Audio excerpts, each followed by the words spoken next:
Hey, thanks for coming. So I just wanted to go over a little bit of what we're covering today.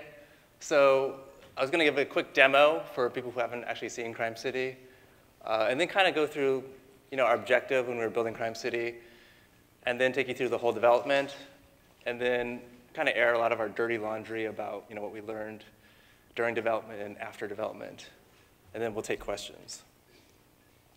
So let me fire up the movie here. Crime City is a pretty large game to build. There's 3 distinct parts of the game. That's kind of how I always thought about it. There's the initial part, which is most like a traditional RPG to me. It's kind of like the single-player portion of the game, where you're wandering around these pre-made areas, clicking on people, clicking on buildings, and performing these kind of crime jobs on them. So through there, I'm beating someone up, and then they drop money and items and energy and stuff like that.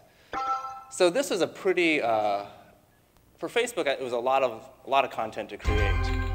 We were creating these areas all the time, and we had to create like 20 or so areas for release, and after the game got released, we had to constantly support it.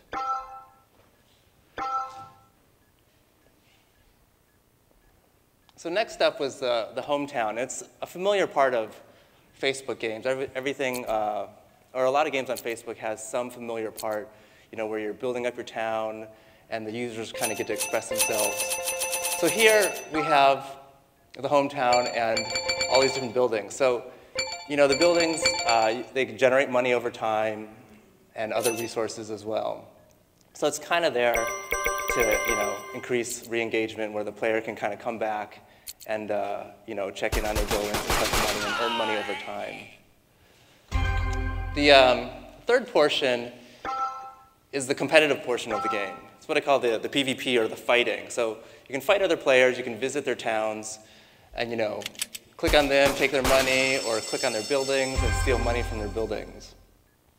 So this is what generated a lot of the competition in the game, and we're a big believer in this this type of gameplay, because it eventually does fuel a lot of monetization for us. So, just like a lot of the older text games of this genre, the way fighting works is that the person with more friends ends up winning most of the time. So you can see I actually had probably more Mafia than him. And then I guess he's a Raiders fan as well. All right, so really our goal at the start of it was to make a graphical version of those text-based RPGs that we'd seen a lot of. So, at the time, it was about a year ago when we started, and these types of games were pretty popular but dying off a little bit, right? So there was games like Mafia Wars and Mobsters 2 and Castle Age and whatnot. And they had this kind of web page format where you kind of click on all these different jobs and gain energy. But it really kind of hadn't transitioned to what we thought was the next level, right? Was to kind of take that and translate it into like a graphical isometric world. There's a ton of these isometric games on Facebook at the time, but none of the companies actually thought about just taking that format and that like installed user base of all these people who are still playing these games and kind of transferring them over to a graphical world. So, just to go back to the comparison here, there's kind of these jobs in like a very list web page-like format, and then translating them over to a graphical side is really just embodying them inside these different objects like buildings, people, cars. So our target audience was basically 20 to 30-year-old males, but it was always a question of like, why are we going after this market? So, like I said before, we felt like the female market was really well served, right? They had a ton of these great games like Happy Aquarium, Cafe World, Farmville, Frontierville. Actually, Frontierville was not out at the time. But the males didn't have that much to play. They really had a few text games and poker, and that was it. And they really hadn't gotten like the next evolution of Facebook games. So they were kind of left out in the cold. And at the time, all these fairly successful Facebook companies were really going after that female market. There was like CrowdStar, Zynga, and Playdom. And it's not something that I think a starting company like Funzio could have just competed with right out of the gates. And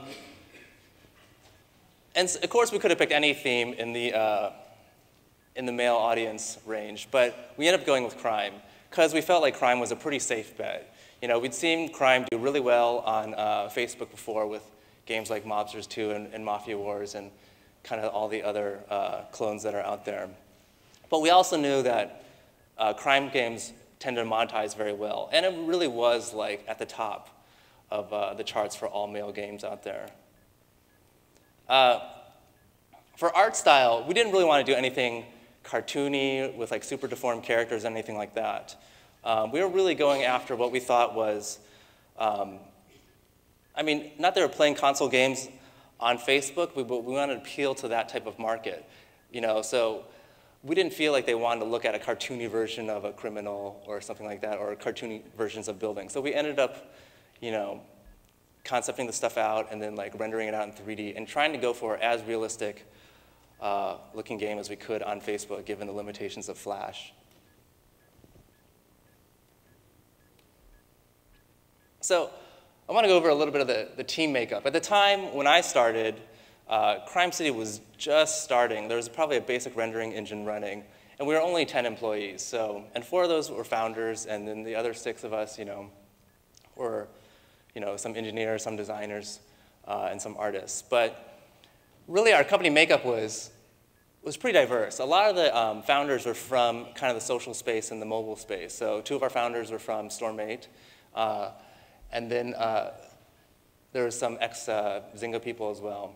And then there was me, who kind of came from like the casual download side, like Play First and Diner Dash and stuff like that, but then also came from a more traditional games background as well, back in the old console days.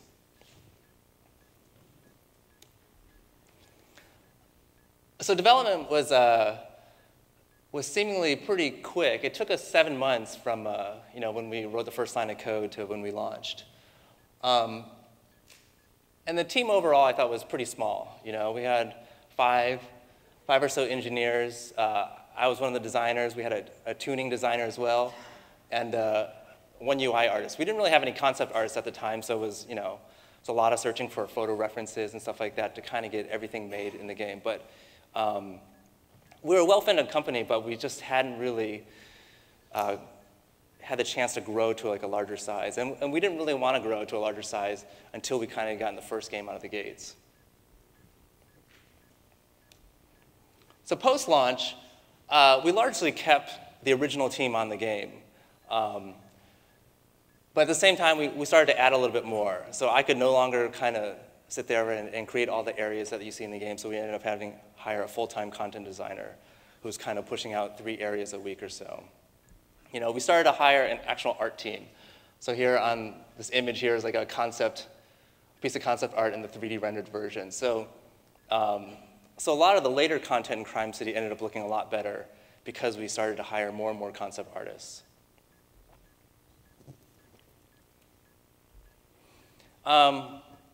This is basically kind of what a typical week looks like for us. With Facebook games, you always have to be pushing out new stuff. So basically, we pushed out 3 areas a week. You can see the map editor down here on the lower left-hand side, where the designer can kind of piece together tiles and place buildings and whatnot. And then we have a set of spreadsheets where they can assign values to all the different aspects of the game. And we also release a set of items every week, too. We usually release 3 limited items, and that's really for the people who like to fight a lot, and that's a big seller for us. And finally, we release usually about 1 major feature a week. Things have definitely been slowing down a little bit lately because we've been working on other games. But you can see down in the lower right-hand corner, we have this. This is a feature I think got released maybe 3 months ago, which we called raid bosses, where you kind of attack this one character, and you can invite all your friends to help out.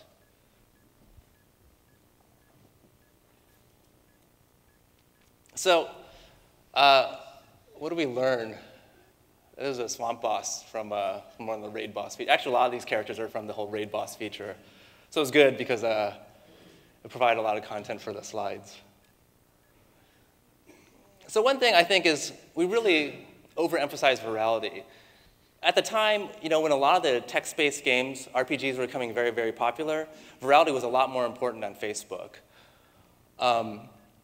Because there were a lot more viral channels open. You could really get your virality above 1, right? So it really reduces the spend on your ad budget. With any Facebook game company like this, your ad spend is always going to be like the largest expenditure that you have. It's not going to be like employee salary or anything like that. It's going to be the money that you spend on ads. You can easily spend tens of thousands of dollars a day.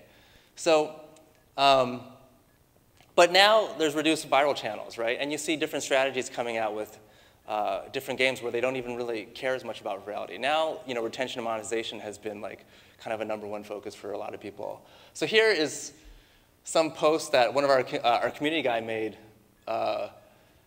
just on the Crime City wall, and you can just see it's flooded with just these ad me's. So #1, we're not really getting any more virality out of this, right? We just have existing people friending other existing players, right? So they're not bringing anyone new into the game. So I think in the end, it was kind of we could have worked on other things like engagement. So I mean, how does virality actually hurt you? I'm not saying that like virality is totally unimportant. It's definitely important. But certain ways you implement your virality can also hurt your retention. So here is kind of like the screen you see after you win or lose a fight, right? So you can see me on the left-hand side, I only have 61 friends. And the person that I tried to find on the right-hand side has 200 friends. So it definitely motivates virality. PvP is definitely our main motivator for virality right now in Crime City. But the people that care the most about competition and fairness of competition are going to be the people that are fighting, right? So the problem that I see here is that like those people don't really see, oh, more friends equals more power. It's kind of not what they really want to play. They want to play a game where is a much more like traditional type of game where they invest more time in the game and they get more powerful. Not this kind of thing where I just invite more friends and I'm automatically more powerful. So in Crime City, you could be a level 1 player and have 500 friends and be beating people, who've been playing the game much, much longer than you. So we definitely felt that in some ways it hurt our retention. So like I said, really there's just a lot less viral channels on Facebook today. I'm not saying virality always negatively affects retention, but it can, depending on how you implement it. But then again, it always helps out with your ad spend. So really, it's up to you guys how you want to balance that.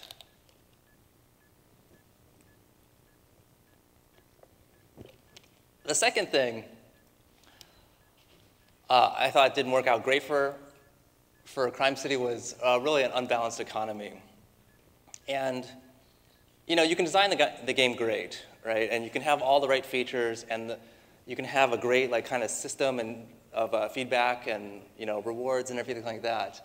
But at the end of the day, if your tuning just isn't right, then it won't really bring in the numbers that you want. So this is something that we wrestled with a lot over the course of our post-launch. In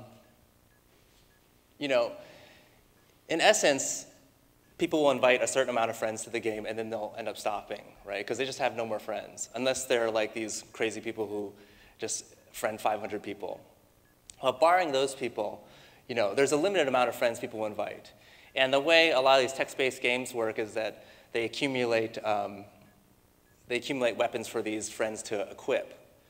But eventually, they're going to run out of friends to equip. And at that point, their money is just going to continue to grow because they have really nothing else to spend their money on. There's other stuff like decorations and buildings and expanding, but all that eventually runs out too.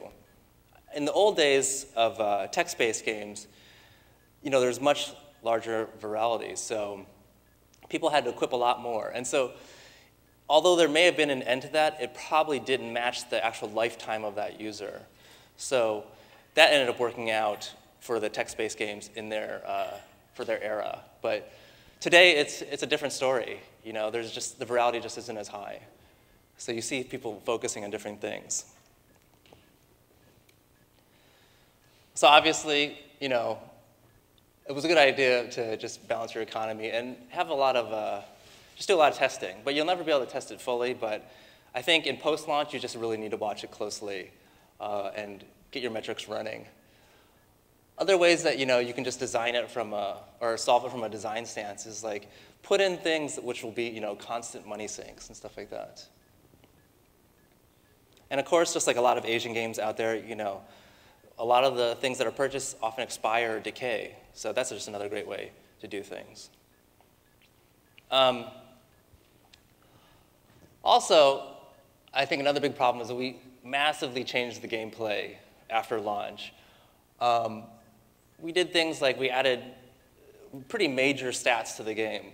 Like we added this a bar called stamina, which is used when you fight, and health, which drops when you either attack people or get attacked. So these are pretty massive underlying changes. We even rebalanced the game multiple times. So we had items which people had purchased and stuff like that, and we changed the stats on those. We didn't change the stats that were bought with real money, but we definitely changed the normal items, the non-Facebook credit items. And I'm sure people got pretty pissed to see their whole their mafia power, their mafia attack kind of drop. And I wouldn't be surprised if we lost a few users because of that. But I think also a year ago, people were much more willing to kind of live with launching a beta and then kind of balancing as they go in and changing things. I don't think that's the case anymore. Now with games coming out, things look so polished, like Cityville and Empires and Allies. Those games look great coming out of the gates. And sure, I'm not saying you can't add features and stuff like that. It's always great to add on top of what you have. But there's just more and more games to choose from for people. So it's harder and harder to really kind of launch that beta, which was okay a year ago. So like I said, the bar is really rising out there for Facebook games. Just the games look so good, and the features are pretty complete.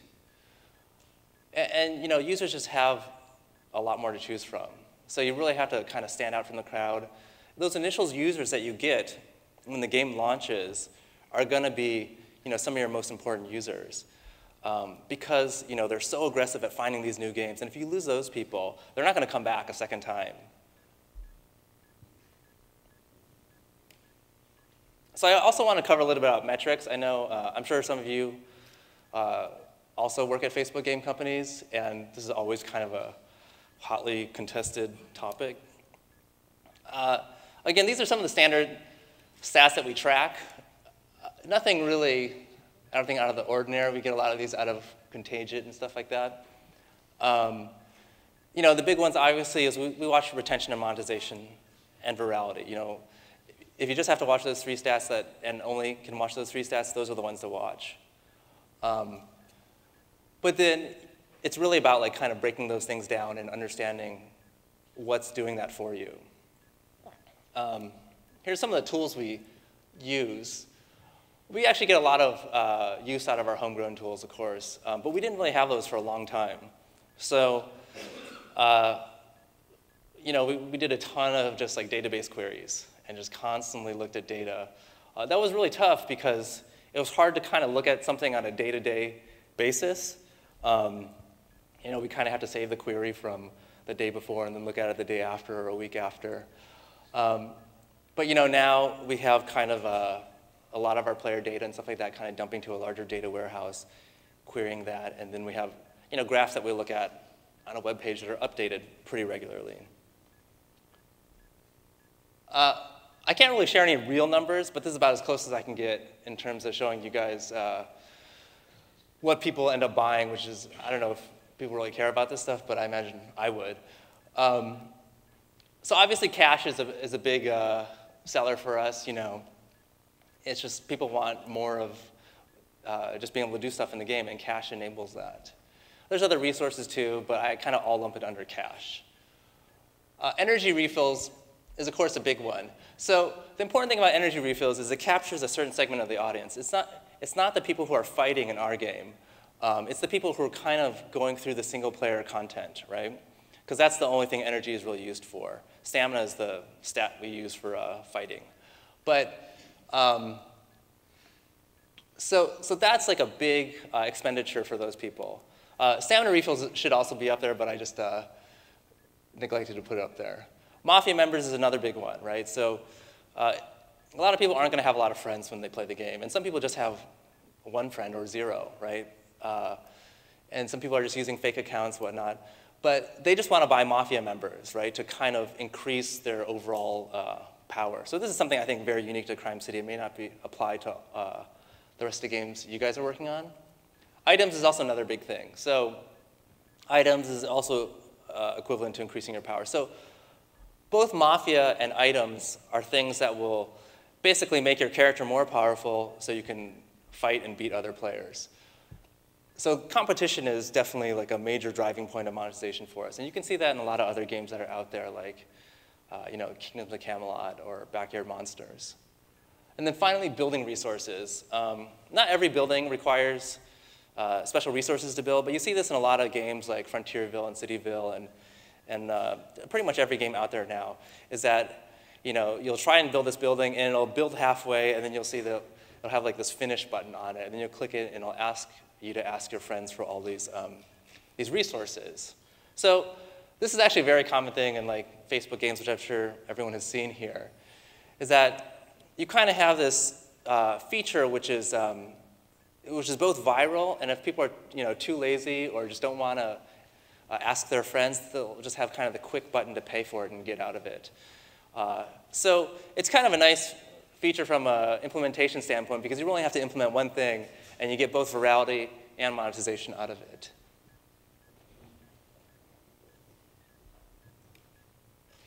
So today, Funzy is a lot larger. I originally wrote these slides like a few weeks ago, and I think my boss corrected my employee count because it was at 30. But now we're at 50. We're growing pretty fast. We have a mobile studio. We might have launched Crime City at 2 in the morning last night. I have no idea if that's really the case on iPhone, but I'd have to check myself. We also have a Facebook studio, as well as, so we have 2 new games in development, and we're also working on maintaining the old games as well, like Crime City Facebook, as well as I'm sure there'll be a ton of support for Crime City iPhone. We have a ton of engineers now, everything across from iOS people to server guys to Flash people, as well as a huge art team. We kind of learned our lesson with not having concept artists. It's something that I always kind of wanted at the company, but it just wasn't in the cards for the early stage company feeling.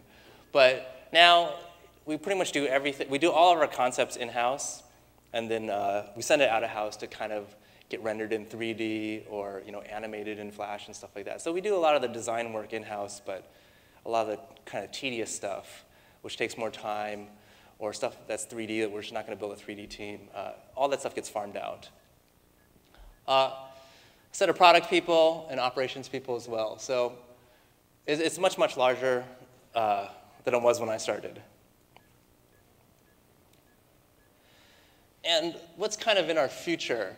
So high production is definitely, I thought that was a pretty stupid bullet point, but my CEO told me to put it up there anyways. Because I was like, everyone does high production games. But he's like, no, we're definitely focused on making things look great. And I was like, okay, so I'll throw it up there. But it is true. We're really trying to spend a lot of time on concept art and really trying to create a world that looks like really nice and believable. So I can't wait for our new games to come out. They look so much better than Crime City originally did, where I just remember kind of piecing things together from Google Images and then sending it to the outsourcer. We're still very much focused on the competitive element in the games. It makes a lot of money for us. But at the same time, we want to make those games very, very easy to pick up. So it's not like we're going to create a game which only has kind of the competitive element. And then, there's kind of a spectrum there, right? Whereas I feel like games like Kingdoms of Camelot, And to a certain degree, backyard monsters are much more hardcore. But then, and certainly I feel that backyard monsters is probably a little easier to pick up than something like Kingdoms of Camelot. I would say Crime City and like Funzio games in general are also going to be a little bit scaled back from that point, a little bit more casual. We'll try and definitely go deep on the competition as well, but we'll still have that kind of like single player portion to our games, which is easy just to click through, and anyone can really do it. And we're a big believer in that sort of audience, which can get us, a lot of different types of people, and can eventually maybe infect someone who is like a big spender or a big PvPer. And of course, we're going to be going after Facebook games and mobile games as well. So that's all I had. Are there any questions?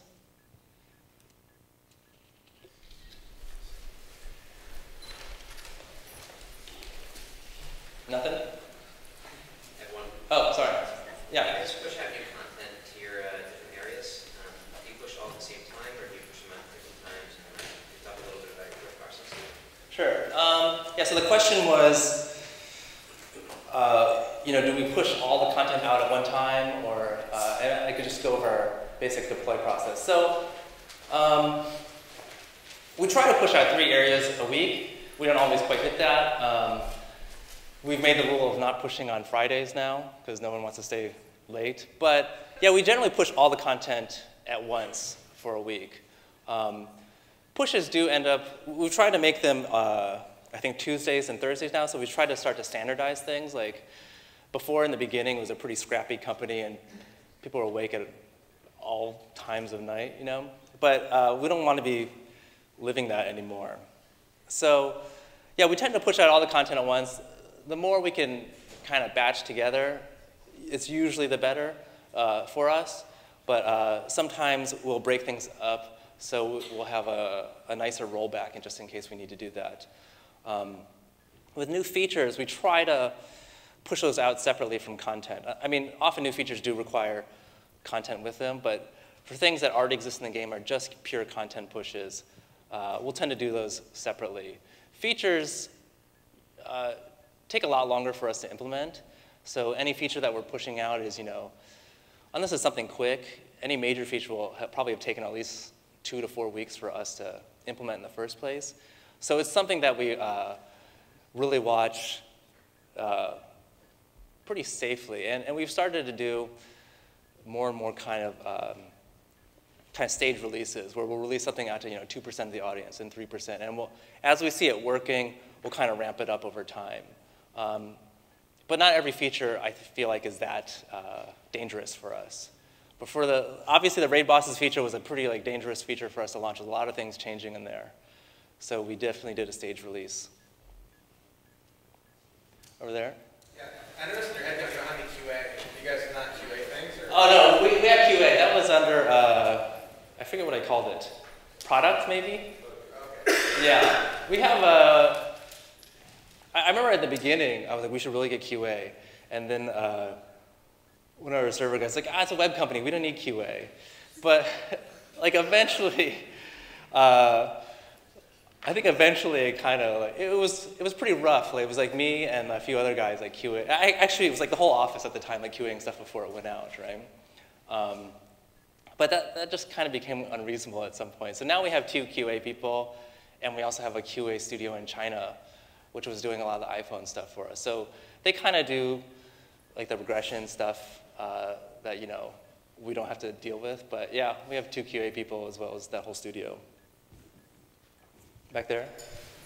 What do you guys look at for engagement and retention? How do you guys focus on that? What are your keys to it? Okay, so the question was, how do we look at engagement and retention? Engagement is really just kind of session length for us. And that's never really been a problem. Ours kind of always came in above average. People were playing for many minutes at a time. I'm guessing that's kind of because, with the single player portion of the game, with a normal text-based game, you're kind of clicking things very quickly, and there's like no animations, there's no traveling from area to area, and that sort of stuff. So just the fact that the game is like a little bit more slowed down, you have to watch these animations, you have to load areas, and move around there, engagement actually ended up being pretty high for us. So session length ended up being pretty high for us. Retention, we kind of look at, basically, we cut that like a million different ways. You know, we look at 1-day retention, 2-day, 7-day, 30-day, and then we also cut it by, you know, gender, age, by their level, and then, you know, we also look at like people who are just mainly like PvPers or people who are mainly just single player type people. You really have to look at all the different audiences to see like if you have a problem, you know, where is it? And then if things kind of drop across the board, then you end up having some loading problem with your JavaScript or something like that. But, you know, it's, there's definitely like a lot of stuff can happen with your retention after you launch it that you just don't expect. And I think it's just mostly, oh, another big thing, sorry, I forgot to say this, is you should really look at it by source too. So like someone told me once, is like all installs are not made equally. You know, you get people from like the Facebook Games dashboard, or you get people from streams, or you get people from ads. Everyone's different, you know. Some sources are very, very low quality, right? Like the Facebook Games dashboard. There's like, I know probably no one in here visits it, but even if 1% of Facebook visits it, it's still like a ton of people. But those people, you know, there's kind of no tracking in terms of what they really like. So you get a lot of drop-off from a source like that. Whereas like ads, if they're going to click on your ad and it has like a guy shooting someone, chances are it's like a pretty high, you know, it's a pretty nice source. Or if you're like doing some cross-promotion with, you know, some other kind of like male game, like Kingdoms of Camelot or something like that, then, you know, that's also a pretty high-quality source. They're actually a gamer. They're playing a male game, and you know, so you want to like cut it differently and look at. I mean, don't go crazy just because the Facebook dashboard people are dropping off. How long did it take, and how much resources did it take to get the gameplay mechanics kind of just right? So the question was, how long did it take to get the mechanics just right, and how many resources? I would say, so the original kind of vision of our CEO was that, so he had come from like a very text-based kind of past. So he originally sold this game to Zynga called My Hero's Ability, which he created like, I don't know, sometime after college or something like that. Worked at Zynga on Mafia Wars for a while during the really early days. And then, you know, he founded Storm 8 and was doing text-based games on the iPhone there. So he has like this long history of doing a ton of these like kind of a text-based RPGs. So it was really his idea to kind of take it to the graphical level. And so we did that, and that probably took like, I would say like 4 or 5 months. And then when we sat down and played it, it was like really boring, you know? And I have to admit, like, I never loved like Mafia Wars and those sorts of games that much. Anyways, I always kind of thought they were boring too. So I feel like in the graphical format, it just like accentuated that. So we did this thing where we added, you know, goals or quests or whatever that you see in all these games now, right? Like, I feel like Country Story and Frontierville and sort of those sorts of games started it. But and you see it down like the left-hand side of the game screen. That, I think, while it didn't really change the game at all, it casualized it to the point where people just like don't have to think; they just have to do what they're told. And that, I think, was like a real big addition. So up until that point, we're probably like 2 months away from launch. I mean, launch was constantly moving for us. We really were going to wait just until the game was right. As far as like tuning the game and stuff like that, our tuning designer had a lot of experience. He also worked at Storm 8 and, you know, worked on a lot of the earlier text-based games. But that's never ending, I would say. We took our best stab at it at launch, but I mean, we went through at least 2 or 3 major revisions of that, you know, and we changed formulas, not just the numbers too. Like our fight formula, was originally this, I don't know if I want to talk exactly about the numbers of it, but like it was originally one way, and like halfway through, like 2 or 3 months after launch, we ended up changing it kind of to, to hopefully make our monetization and our retention better. Did you ever have the feeling of losing control when you outsource graphics? Not really. Sorry, the question was, do we ever have the feeling of losing control with outsourced graphics? I've worked with outsourcing studios quite a bit. I also worked in China for 6 months. So a lot of these studios I've ended up working with before. Certainly, when we didn't have concept artists, I felt like things just didn't come back high enough quality, and it was kind of a real pain to kind of say like what was wrong with it. And I'm not an artist, so I can't like draw over these images. But once we got the concept artists in there, I thought like things came out great. And we're not asking for that much. Certainly every outsourcing studio out there has like great 3D rendering, I feel like now. But the 2D stuff is definitely harder to find. So nowadays, like all our avatars and the clothing and stuff like that are done in vector.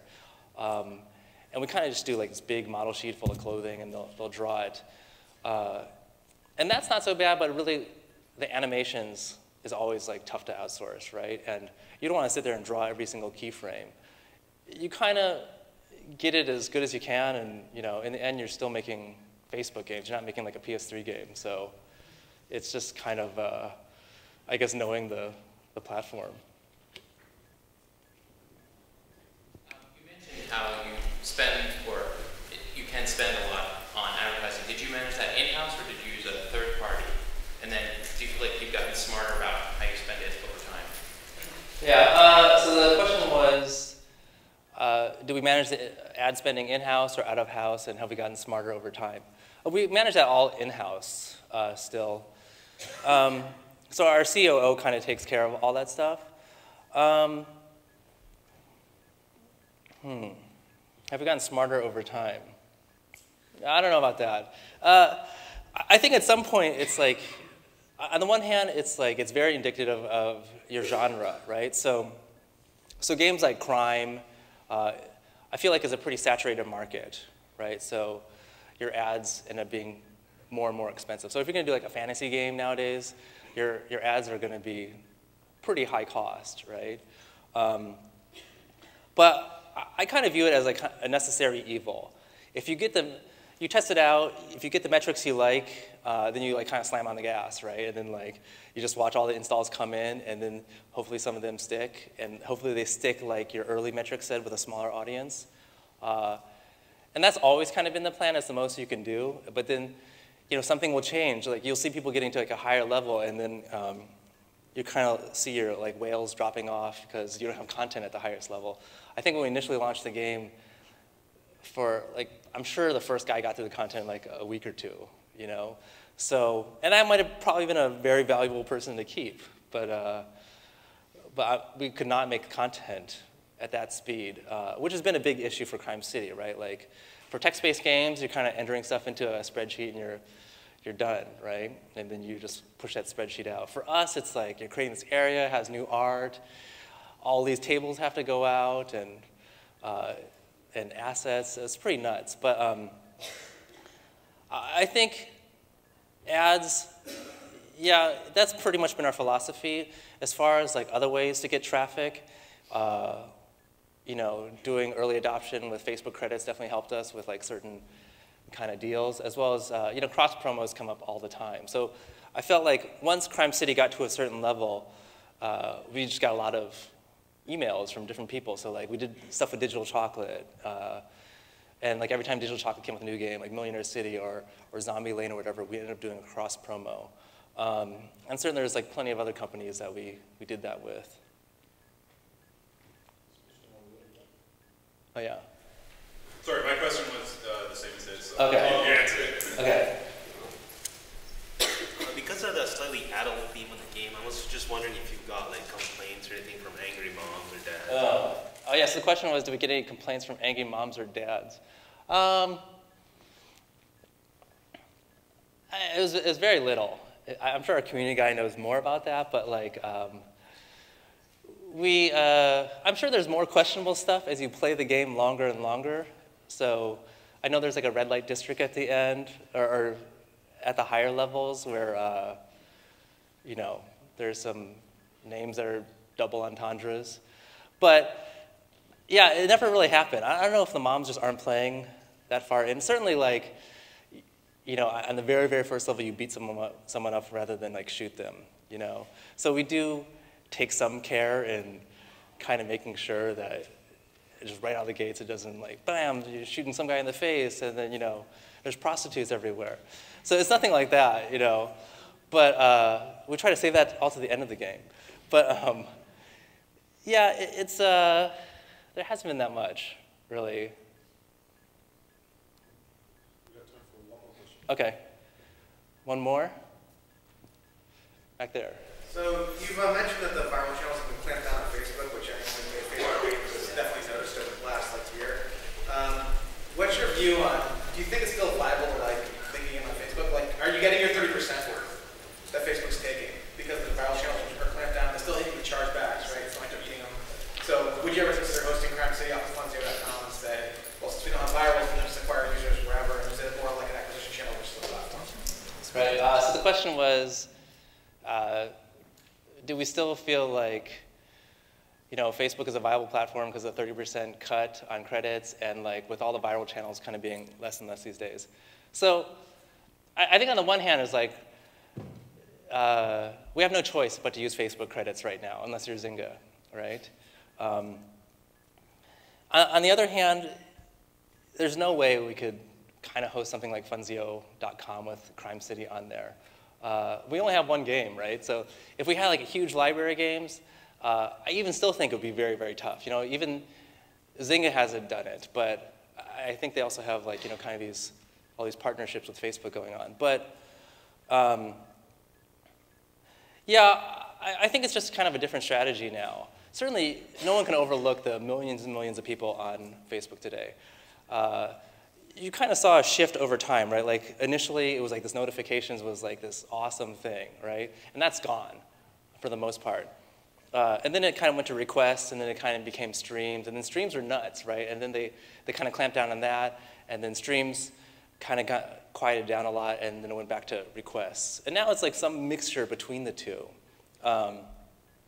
So to me, I think like you just see different strategies today, right? So like Backyard Monsters and Kings of Camelot I think are really good examples of that, with games that are like really, really high retention, right? And they've definitely focused in on a very kind of small, or not small market, they're still at like 1 million DAU or something like that, but it took them, you know, Backyard Monsters I think like took a year to get there, right?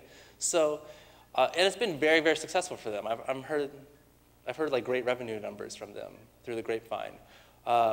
So yeah, I think it's just like a different strategy now. You just have to overcome, I mean, in the end, you have to overcome your ad spend, right? Like, you have to infect it, or like, show enough ads to enough users that enough of them stick, and then the lifetime value of that user is enough. And to me, frankly, I like it a lot more, because like the types of games we're seeing are more high quality, right? Like, they're kind of more like normal games to me than this, like the infect everyone type social game mechanic that we saw a year or so ago. Thank you very much, Dan. Thanks.